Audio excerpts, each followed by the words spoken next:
Miss Hahn, who is in her district doing work. Yes. Okay, what is before us right now? The committee has 6 items before it today, and item number 1 is a report from the City Administrative Officer in response to a motion from Smith Labange relative to the feasibility of expanding the permissible uses of the annual council civic fund allocation in the Cultural Affairs budget. Great.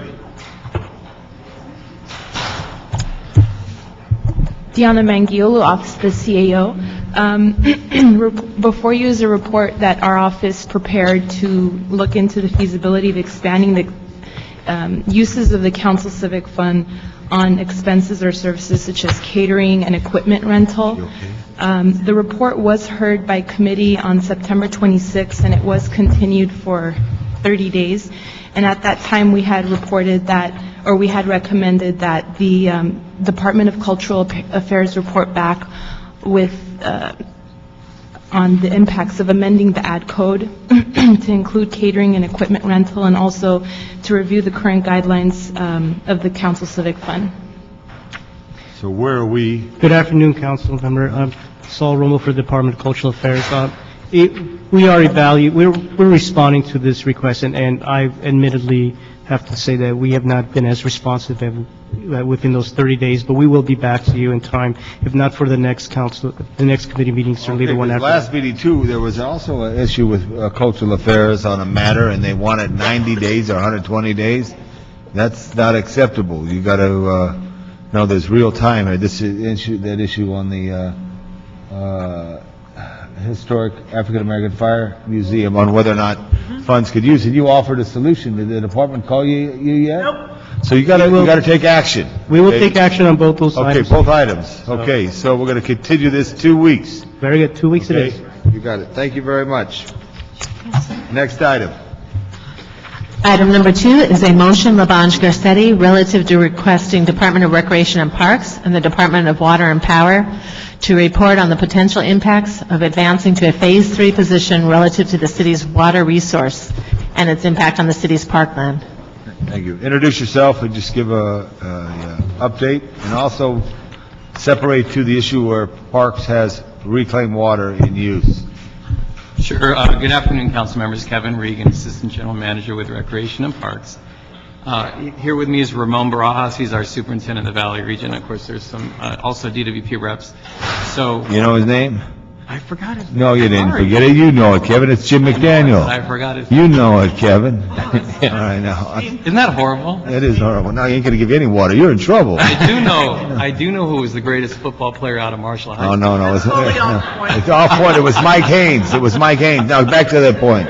Here we go. Back Not there. Tom Lamont. Certainly not me. I thought it was Tom LeBon. Mike Haynes. Okay. Well, anyway, just real quick, John Muckery and Regina asked me to come and just give you a quick briefing on what we're doing. As you know, Recreational Parks is one of the largest operating departments in the city. We have over 400 parks, about 16,000 acres of parkland. We irrigate a lot of that parkland, so we're the largest user of irrigation water in the city. We use a lot of reclaimed water as well. On our golf courses, we have what they now are referring to as recycled water. We have 5 golf courses out of our total of 14 courses that are on recycled water, and we're getting ready to put 2 more of those courses on recycled water. Also let you know that Recreation and Parks is very committed to following the provisions of the new water ordinance. We're very committed to managing our water use and making sure we have a reduction. Just to let you know, to date, within the last year, Recreation and Parks has reduced its water consumption by over 20%. We've done that through a couple of different programs. Number one is our Smart Irrigation Program, which is a program which we install these smart irrigation controllers. Those are weather-based controllers. We're doing that in collaboration with DWP. We also took out 26 watering days per year just on our own. Those are 26 days a year that the department does not water, and that resulted in a substantial reduction. So the good news is, within the last year, Recreation and Parks has reduced water consumption by over 20%. We know we can do more. Our plan is to continue working with the Department of Water and Power, to continue working with some private organizations like Valley Crest and the Tree People, and with our own staff under Mike Scholl, to determine how we can actually continue to comply with the ordinance and do everything we can. What if you couldn't do it? I mean, I don't want to cost the city more money if you lose, let's say, greens at a non-reclaimed water facility. You're absolutely right, and we certainly hope it doesn't come to that. We do acknowledge, and I think it's important for the public to know that the department does feel that there will be impacts as we enter into this phase 3 of the ordinance, or if we go beyond. There's more than phase 3, but just in general, the biggest concerns obviously is for our sports fields, for safety, as well as our revenue-producing areas like golf courses. I mean, it's going to be tough, but we've already... But it's going to be tough. How are we going to handle it? Do we need to, as a council, say, of the 16,000 acres, we're going to identify 5,000 of those as non-natural acres, but what should be a turf? And Well, I how do think you what- exempt turf? I don't want to lose, you know. I think it would be beneficial for Rec and Parks is if we could come back to you with some recommendations. We're putting together a plan, and we have consulted with Department of Water and Power on that plan. We're looking at a variety of things like, maybe taking some landscape areas out of service, using mulch, things like that, to be able to focus our water in the areas where we really need it, golf courses, sports fields. We want to get the biggest bang for our buck and make sure that we're applying the water to the areas where the public is going to have the most, use of those areas. So we don't have all the answers right now in terms of what this means or all the impacts, but we are putting together a plan and we are putting together an impact statement. So. Okay. Ms. Paragas asked Water and Power to respond. But also, how many water meters do you guess are in, let's just say, Elysian Park or MacArthur Park or? That's a tough question, and I think in terms of water meters, we usually have 1 or 2 main meters, and then in some cases we have the sub-meters. I got it. There's more metering that we actually could do. Maybe Water and Power could speak to that. I'm not sure. Okay, Jim McDaniels, the head of the water system for the city of Los Angeles. Yeah, thank you for introducing me. Thank you. I just thought I'd start out by giving you a little bit of a background on where we're at as far as the water supply situation, just to put this thing into some context. We do still anticipate a water supply shortage in Southern California. There was an article in the LA Times yesterday that I think kind of called that into question. But even though the statewide snowpack is above 80% to date, the season isn't over yet. And we could lose up to 40% of the current snowpack if we had a hot spring like we did last year. So it's just not over yet. Our key reservoir levels are still at less than 60% of where they should be at this time of year. And as you know, the governor did declare a state of emergency using some rather strong language. He called it a crisis just as severe as an earthquake or a raging wildfire. And the shortage that we're looking at is due more than just climatic conditions. It's not just a classic drought. The city of LA is now more dependent on Metropolitan Water District than we have ever been. Over half of our water supply comes from Metropolitan Water District. So a lot of what's going to happen this summer is going to depend on what Metropolitan does. If Metropolitan allocates water, or better known as rationing, LA is almost certainly going to have a water shortage regardless of our own LA aqueduct supplies. That's different than the way it used to be. MWD is still stating that there's a 3 in 4 chance of needing to ration water this year. The pumping restrictions that have been put in place to protect the deteriorating Sacramento-San Joaquin Delta ecosystem are just as significant as the climate or as the snowpack or the rainfall. They can rain and snow a lot in California. As we know, we get most of our water from Northern California, but if you can't get it out of the Delta, it just flows right on out to sea underneath the Golden Gate Bridge. So those pumping restrictions are having a major impact on water availability. And the California Department of Water Resources has not altered the 15% allocation of the State Water Project water to Southern California. So that's only 15% of what we're contracted to is going to come to Southern California this year. We're hoping that percentage is going to go up, but they haven't changed it yet. So that's just where we're at right now. In light of all that, we think it's prudent and responsible to continue to plan for reducing water demand. It's one of these cases where we need to prepare for the worst and hope for the best. We have two major ways of doing that with the ordinances that we have in the City of Los Angeles. One of them is the Emergency Water Conservation Ordinance, which we were talking about, Phase 3. I think Phase 2 of that ordinance will be required regardless of whether Met allocates or rations water or not. But if they ration water, right now we think Phase 3 is going to be needed to reduce demand enough to make it line up with supply. And also we're going to be looking at shortage year rates. Shortage year rates, which is how we ration water in the City of LA, can also help to control demand, and we may be able to do a combination of the shortage year rates at a certain level so that maybe we can reduce the level of the emergency ordinance going forward. And just to refresh you, Phase 2 of the ordinance allows watering 3 days a week. Phase 2 allows watering 3 days a week. Phase 3 only allows watering 2 days a week. Right now, we're recommending Phase 3, so only 2 days a week of watering. Let me just ask a technical question. I'm not a golfer. Don't you have to water a green every day? We do, and it's Do you called... do that right now? Obviously not on a day like today, but when it warms up and the weather calls for it, we use a technique called syringing. Right. And that's essentially hand watering of a green. So the interesting thing that we found out when we were speaking with Jim and DWP about the ordinance is that hand watering is exempt, so that's a good thing for us. All right. We would still be restricted to that. There's certain hours you can only you can't water between 9 a.m. and 4 p.m. That could be a little bit. But if our workers work from 6 a.m. to 3 p.m., right, there's got to be something here. So, Ms. Perry, do you have any questions? No. Okay, but you're committee chair, so I think I'd like to maybe continue this. Well, I think we continue with 30 days. I wanted you guys to meet, and know Jim and everybody like that. But I do want you to have some dialogue of what to do. I don't want to lose. What's a green cost? $100,000. Yeah. $100,000 for green. And how fast could it go ineffective? Depending on the weather. I've seen in the valley. I've seen sections of the green under 116 degrees dry out in 1 day. In 1 day, and then you lose it, it's gone. So you got to watch it carefully.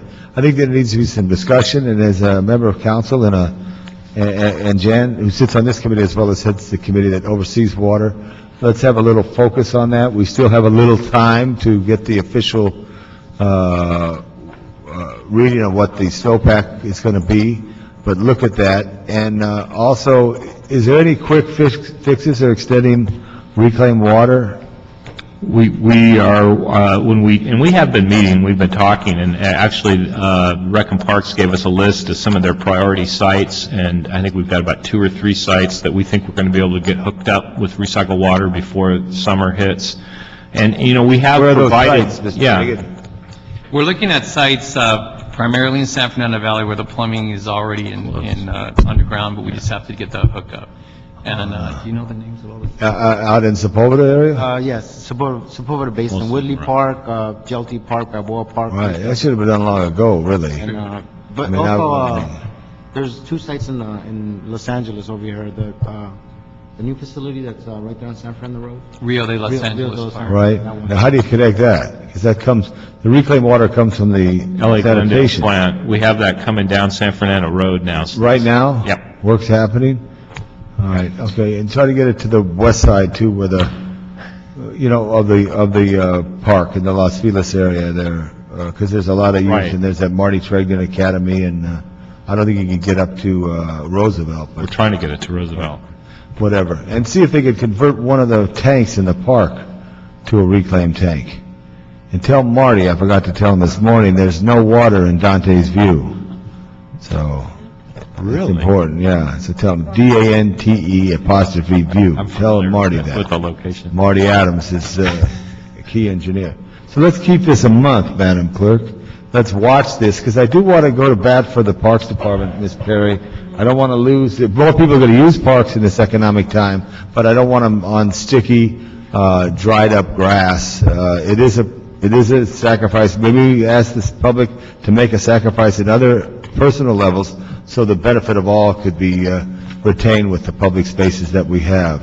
And we are using water brooms on That's correct. Vermont Canyon and anywhere else? That's correct. Okay. We've gone to, in terms of washing down our hardscapes, we've gone to 100% water brooms. Have you seen a water broom work?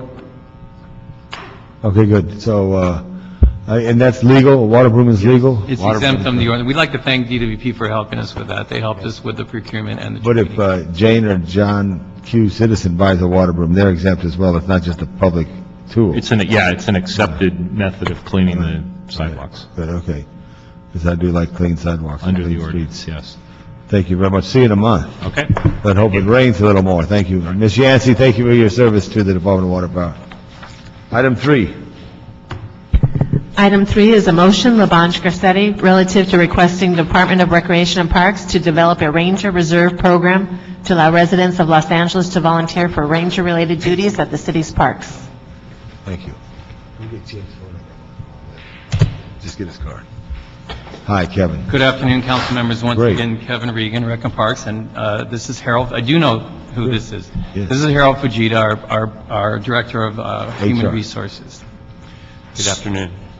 So I think we'd just be happy to answer any questions you may have. We did see the motion, and we are aware of the councilman's desire, as well as our general manager, to look into the feasibility of creating the Ranger Reserve Program. We've just really started looking at the issue ourselves. There's a number of both liability issues and just, kind of city policy. Have you met issues. with, I know you didn't know Water and Power, but you know LAPD at all? Right. I'm going to wink at you to say I'm not hurting you hard, but there's somebody at LAP has this whole thing down with their program. Right. So if someone could meet with them. Ms. Perry, this is to try to enhance our rangers by giving opportunities for people to be reserves, similar to like the LAPD. So we don't want a year study on this. We'd like to see you come back in 60 days with an action plan to say what you could do to make this happen. And make it, can I do it without costing money?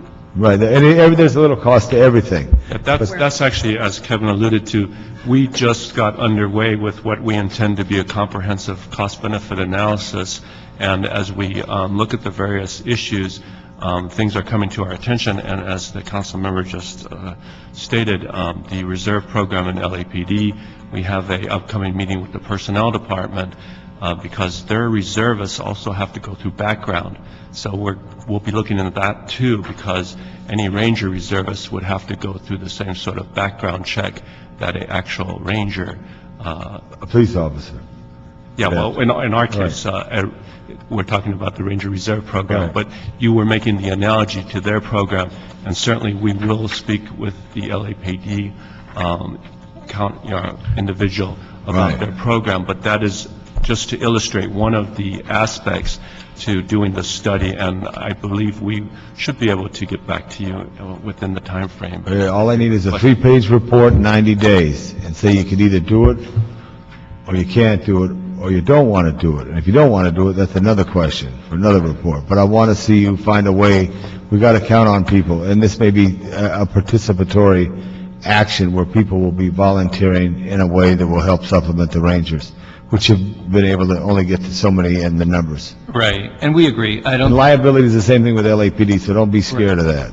No, Councilman, we're not saying we don't want to do, and we're not saying that we're just saying we need to look at it. So we totally agree, 90 days, we'll get back to you with a full report. Madam Clerk, what's 90 days? From today, Yeah, today's March 4th, March, April, May, June 4th. June 4th, so the first meeting in June. Sounds good. Okay, thank you. Next item.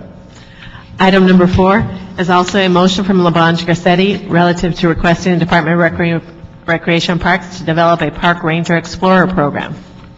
So I think basically the same issue. I think this one is probably a little bit easier, and we like to actually call it the Junior Ranger Program. And Explorers is the LAPD, and Very good. just want to be... Note to change that, Madam Clerk. Strike Explorer, the Junior Ranger Program. Ranger, Ranger. And I think this is something that Seconded by Ms. Perry. we definitely can come back to you with plans on how to do it, make it a part of our interpretive. How about in 30 days? Agreed. Can you do it in 30 days? 45 days.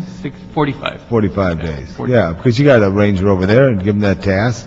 Say, I think, come up yeah, with I it. think this was... It's been kicking around too long.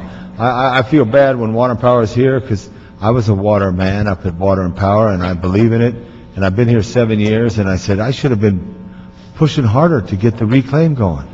And all of a sudden, if I pushed hard, real hard, maybe something would have happened in 7 years. Well, now we're still a little ways away. And the same thing, too, is the Junior Ranger Program. We have support from the Neighborhood Council, we have support from the Los Feliz Improvement Association, Marion Dodge, other citizens. Let's make it happen. So in 45 days, okay, we want to report back, and I want you to find a ranger, and his task is to work with Harold, and how does LAPD do it with their Explorer program that you could do with the Junior Ranger program, and get involved with that opportunity. Right, and I think, Councilman, we're on the same page with you. I think our program will probably be a little bit different than the Explorer program. That's why I made that differentiation. I think we'll probably be a little bit more towards the educational aspects and the recreational aspects, but absolutely. And the Interpretive. interpretive, very much so. It's right there. Thank you. All right, thank you. Thank you both. Harold, Kevin, thank you. Next item. Item number 5 is the city attorney report relative to land exchange and operating agreements with the state of California and the Friends of Expo Center. Right. Afternoon, council members. Mark Brown, Senior Assistant City Attorney.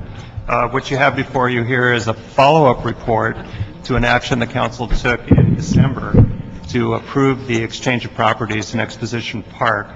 And along with the exchange of properties, there was an operating agreement for a property that actually was not being exchanged, but was being offered to the city to use.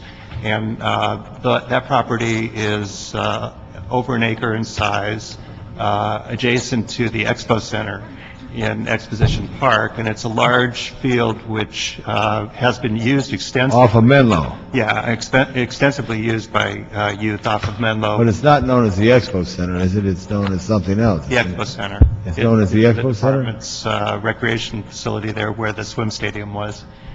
Yes, Well, Swim Stadium's still there. swim But stadium. it's called Epic, isn't it? It was Epic. Epic. It has been Changed. renamed to the Expo Center. Yeah, but they changed it. Yes. Did you approve that, Madam City Attorney? I hope they, It was before my oh, all right, you got away with that one then, okay. All right, so you're good with this? So we are good with it. What happened in December, when the council approved it, is there was a motion adopted to look into some additional issues with regard to the operating agreement for the playfields across from the Expo Center. And what I started to say is those playfields have been used extensively by youth for soccer and other activities of that nature, big playfield activities. And the fields themselves are pretty much dirt right now. Even the grass on the fields is worn from just an incredible heavy use. So Right. what we did as part of this exchange is we got those fields, we got the state who owns those fields and uses them for parking to allow us to accept a gift from the Friends of the Expo. From the Friends of Expo to install a synthetic field over this greater than an acre field. Right. And because that's used for overflow parking on major event days down at Exposition Park for like USC football games and big events of that nature, the only way to protect that field and still allow it to be used for parking is to install a modular cover, which can be put on major event days. Kind of like they roll over the Coliseum when it's rainy day so the water doesn't get on the field. Kind of like, only Right. these are big, huge pieces of cover, which will support automobile parking on top of the synthetic field without damaging the surface. So it's a wonderful thing that the Friends of Expo Center want to do for the city. And in order to do it, we got control from the state, who owns this property, but did not want to transfer title of it to the city, but would allow us to use it on conditions. That's what this is all used for about. Parking. So The motion that came in December asked for us to look at a few issues additional to the ones we'd already negotiated with regard to that operating agreement for that purpose. And just really quickly, item number 11 on that motion was, it noted that there was a discrepancy between the size of acreage that was being exchanged between the parties, and that the city was getting a little over an acre less in property. Well, the playfields compensate for that, and also according to the charter, we're getting equivalent value, so we're okay with regard to the charter. So that was the answer to that issue, and we've shared that answer also with the maker of the motion, with Councilmember Parks. He's happy with it? Exactly. Mr. Parks wants this approved? I believe that he will want it approved with the Ms. recommendation. Terry, I think we should move it. We're going to move it then. Thank you so much. So we approve that one. Thank you very much, Mr. Brown. Okay. Now, Madam Clerk, that completes the agenda, except for an additional one, if you would, special. Item 6. Correct. Item number Thank you, 6. Mr. Brown. Okay. Item number 6 is a report from the LA for Kids Steering Committee relative to recommendations regarding projects impacted by the suspension of state grant funds. Hi. Hi, Lori Hancock, City CIO, City Office of the City Administrative Officer. In December of last year, the state suspended reimbursement of all of their state grant funds, which affects the Prop 12 and Prop 40 grants that are overseen by the LA for Kids Steering Committee. The city has been awarded $95 million in those grants. $75 million of that is still with the state. Of these, there's 134 grants, and that it affects 80 projects. The steering committee took a look at the most critical projects. There are 28 of them that are currently in construction or have been awarded and have not started construction, or there are 2 projects that were acquisition projects that were critical at this point. We didn't want to stop them. So we took a look at those, and staff was able to identify $17.1 million to mitigate this problem of the state not reimbursing the funds. 25 of those projects have been taken care of, and 3 of them are been put on hold. Okay. Ms. Perry has a comment. Yes. Just a quick comment on Fred Roberts Park. Fred Roberts Recreation Building. Yes. You want me to wait a second? You okay? I'm sorry. Are you okay? You want to look it up? Fred Roberts?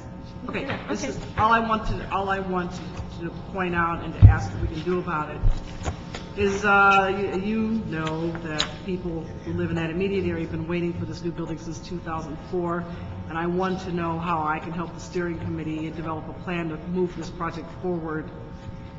For obvious reasons, it's a safe haven, and in that area, there's an extreme dire need for parks. So I think it's suspended right now. No. So it's not suspended? No, it is not. It is recommended to be completed construction. We've identified $3.5 million So it's ready to cover move. that. It is moving. And then when will it start moving again?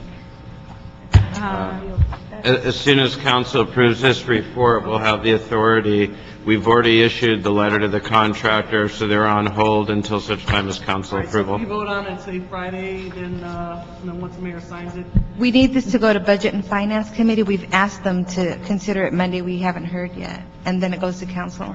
Let me ask you a question, only because I think everybody's anxious. What's Budget Finance Committee going to do with this?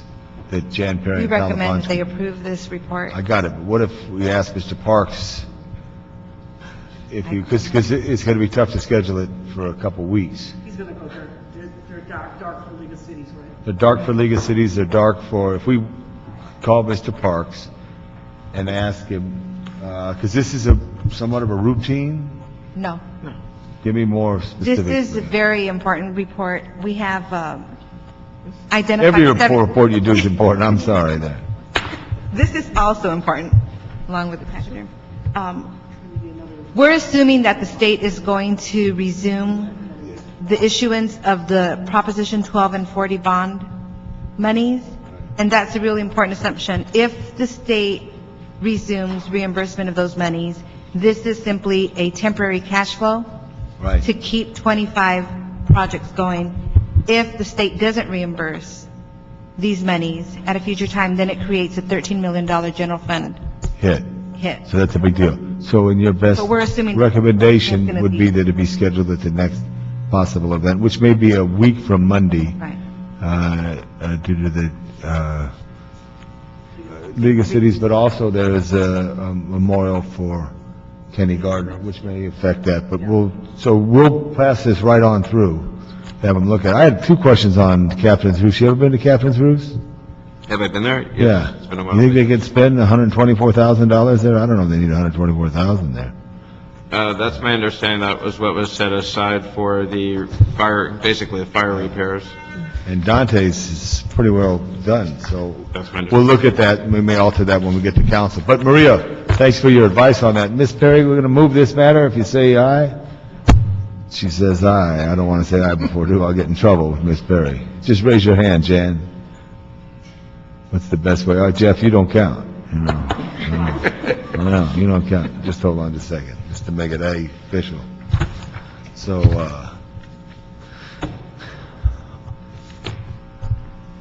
we're going to move this forward to committee of Budget and Finance, that they could schedule it the first possible time. All of you will be there to explain to the committee what the challenges are, because I know we've frozen up some action. This will either unfreeze action or move it forward.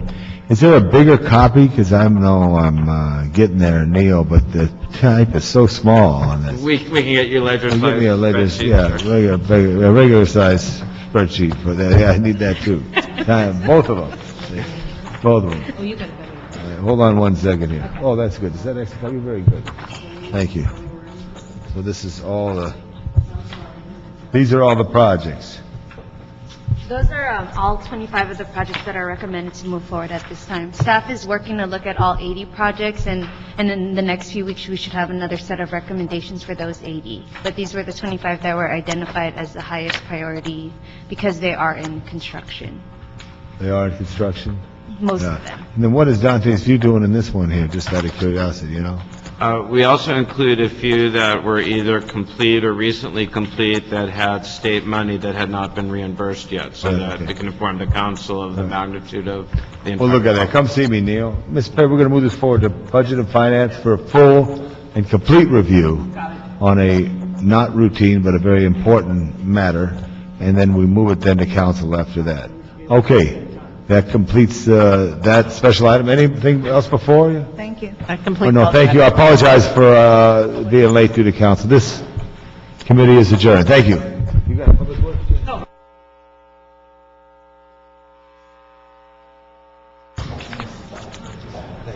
So Neil.